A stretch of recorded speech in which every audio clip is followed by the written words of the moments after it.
Good morning. मेरे YouTube channel atomic science education में आपका एक बार फिर से स्वागत है। आज मैं डाइपोल मोमेंट पे आधारित बहुत ही अच्छा क्वेश्चन लेके आया हूँ जो कंपटीशन में और बोर्ड एग्ज़ाम में बार बार पूछा गया है। देखिए, सबसे पहले हम बात करेंगे कि ये बोर्ड एग्ज़ाम में कौन सा टॉपिक है जो कि बड़ा इम्पोर्टेंट है। तो उस टॉपिक के बारे में मैं यह समझा देता हूँ आप लोगों को कि ये टॉपिक का नाम क्या है। एक समान विद्युत क्षेत्र में द्विध्रुव पर बलागुण ज्ञात करना। इसके साथ ही हम द्विध्रुव पर बल भी ज्ञात करेंगे। अगर एक समान विद्युत क्षेत्र में अगर किसी डाइपोल को रख दिया जाता है तो उस पर कितना बल या वह बलागुण लगेगा, तो ये हम कैसे ज्ञात करते हैं। तो देखिए, मैं यहाँ पे आप लोगों को इसको समझाना चाह रहा हूँ। यहाँ पे देखिए, एक समान विद्युत क्षेत्र क्या होता है। देखिए, एक समान विद्युत क्षेत्र लेंगे, हम रटने की ज़रूरत नहीं है इसको। एक समान विद्युत क्षेत्र ले रहा हूँ। जब विद्युत बल रेखाएं परस्पर समान दूरी पर और परस्पर समांतर हों तो ये जो कंडीशन होती है वो एक समान विद्युत क्षेत्र की होती है। ये हमने एक समान विद्युत क्षेत्र बना दिया। सबसे पहले ये बनाना है, फिर इसमें हमें एक डाइपोल रखना है। अब डाइपोल के बारे में आप पढ़ ही चुके हैं कि दो समान परिमाण के आवेश हों और प्रकृति में विपरीत हों तथा वो अल्प दूरी पर स्थित हों तो उसे डाइपोल कहते हैं। तो हम यहाँ पे डाइपोल रखने जा रहे हैं। तो देखो किस तरीके से ये हमने एक लाइन बनाई है और यहाँ से यहाँ तक की दूरी है वो 2a है। यहाँ पे मैंने प्लस q चार्ज रखा और यहाँ पे मैंने माइनस q चार्ज रखा। इसे डाइपोल कहते हैं। और कितना कोण बनाते रखा, इसको थीटा कोण बनाते हुए हमने यहाँ पे रखा है।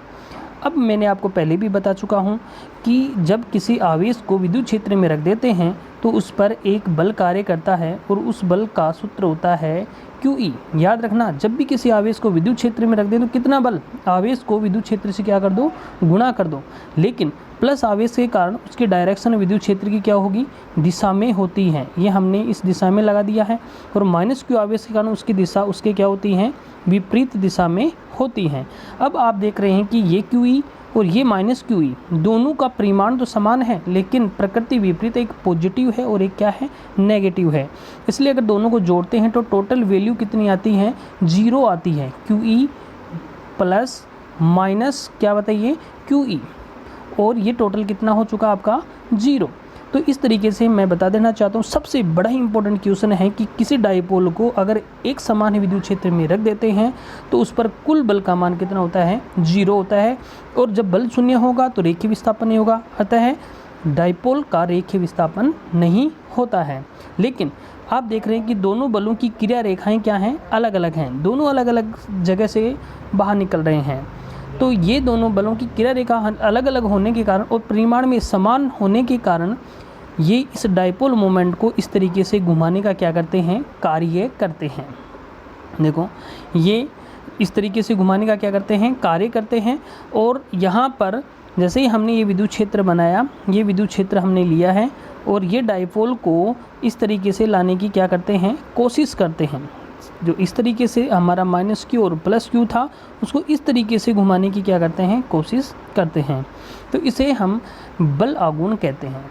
तो जब दो बल परिमाण में समान और क्रिया रेखा लगे बलागुण की तरह कार्य करते हैं जो डाइपोल को घुमाने का कोशिश करते हैं। अब बात करते हैं सबसे पहले यहाँ पे कि बल आघूर्ण की परिभाषा क्या होती है। बल आघूर्ण का मतलब होता है इन दोनों बलों में से किसी एक बल का परिमाण QE है इनटू इन दोनों बलों की जो क्रिया रेखाएं हैं, कि ये है, एक ये है, इनसे लंबवत दूरी, लंबवत क्या बताइए, दूरी। और लंबवत दूरी ज्ञात करने के लिए हम क्या करते हैं, इसको आगे बढ़ाते हैं और यहाँ पर एक लंब डालते हैं और ये कितने डिग्री का है, 90 डिग्री का है। मान लीजिए इसे नाम दे दिया A, B और O। तो ये हमने ये लंब ज्ञात करना है और लंब ज्ञात करने का सूत्र होता है साइन थीटा बराबर लंब बटा क्या बताइए, कर्ण। लंब हो गया है ये OB और ये हो गया 2A। तो हमारे पास में लंब का मान हो जाएगा 2A कितना बताइए, साइन थीटा। तो टो बराबर हो जाएगा QE इंटू 2 साइन थीटा। चलो हम आगे बढ़ते हैं और इसको यहाँ से समझें इसे किस तरीके से मैंने यहाँ पर भी समझाया। इसको माना एक समान विद्युत क्षेत्र ई में एक थीटा कोण पर रखा जाता है द्विध्रुव, जिसका मध्य बिंदु कितना है वो है, यहाँ पर भी समझ लीजिए एक बार फिर से इसको। और यहाँ पर प्लस क्यू आवेश कारण विद्युत क्षेत्र ई के कारण बल क्यू ई क्षेत्र की दिशा में, ये देखो ये क्यू ई विद्युत क्षेत्र की क्या है, दिशा में है, एवं माइनस क्यू आवेश पर विद्युत क्षेत्र ई के कारण बल माइनस क्यू ई क्षेत्र की विपरीत दिशा में, ये देखो ये यहाँ पे माइनस विपरीत दिशा में है, और यहाँ पर हमारे पास में है, अतः प्लस क्यू ई और माइनस क्यू परिमाण में समान और प्रकृति में विपरीत होते हैं, जिसके कारण टोटल बल कितना हो गया है, 0 हो गया, जो मैं पहले समझा चुका हूँ। कुल बल विद्युत द्विध्रुव पर शून्य, जिससे विद्युत द्विध्रुव का रेखीय विस्थापन नहीं होता है। लेकिन दोनों बल संरेखीय नहीं होने के कारण, संरेखीय का मतलब क्रिया रेखा एक नहीं होने के कारण विद्युत द्विध्रुव पर बल युग्म की तरह एक साथ कार्य करते हैं, एक युग्म की तरह कार्य करते हैं, जो द्विध्रुव को घुमाने की क्या करते हैं, कोशिश करते हैं। यहाँ पे देखें, द्विध्रुव को घुमाने की क्या करते हैं, कोशिश करते हैं। दो बलागुण का क्या करते हैं, कार्य। तो लगने वाला बलागुण होगा टो बराबर किसी आवेश पर बल का परिमाण व बलों की क्रिया रेखाओं से लंबवत दूरी। तो चित्र में अभी हमने देखा, ये हमने यहाँ पे देखा है त्रिभुज ACB sin theta BC upon AB लंब बटा कर्ण, और ये हमने यहाँ पे निकाल लिया। कर्ण था 2a और थीटा कोण पे रखा हुआ है, तो हमने यहाँ रख दिया टो बराबर QE 2a sin थीटा, और ये हमारे पास टो बराबर आ गया PE sin थीटा। Q और 2a मिल करके ये डाइपोल मोमेंट कहलाते हैं, द्विध्रुव आघूर्ण कहलाते हैं। हम बात करते हैं जो इम्पोर्टेंट क्वेश्चन कई बार पूछे जाते हैं कि डाइपोल मैक्सिमम कब लगता है, कब साम्यावस्था होती है और कब अस्थायी साम्यावस्था होती है, ये भी कई बार पूछा जाता है। सबसे पहले मैं बता दूं कि इसका जो मात्रक होता है वो होता है न्यूटन इंटू मीटर, ये वाला, तथा इसकी दिशा P व E के लंबवत होती है। जिधर P लगेगा, मान लीजिए P इधर लग रहा है, E इधर लग रहा है, तो बल की दिशा इसके क्या होती है, लंबवत होती है। बल आघूर्ण की दिशा इसके क्या होती है, लंबवत होती है।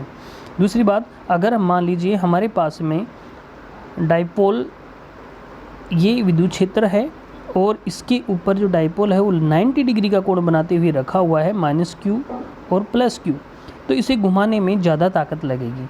इस कारण वहाँ बलागुण क्या होगा, मैक्सिमम होगा। Sine theta is equal to 90, sine 90 का मान कितना होता है 1, और थीटा इजक्वल टू 0 पर अगर इसको इसी दिशा में रख दें, माइनस क्यू और प्लस क्यू इसी दिशा में रख दें, तो ये घूमेगा ही नहीं, घुमाने की कोशिश करेंगे तो ये उसी जगह रहेगा। इसे कहते हैं साम्यावस्था, और अगर ये विपरीत रखा हुआ है तो उसे कहते हैं अस्थायी साम्यावस्था। तो इस तरीके के कई क्वेश्चन हैं जो इस टॉपिक पर पूछे जाते हैं और बोर्ड के एग्जाम में इस तरीके से इसे सिद्ध करना होता है।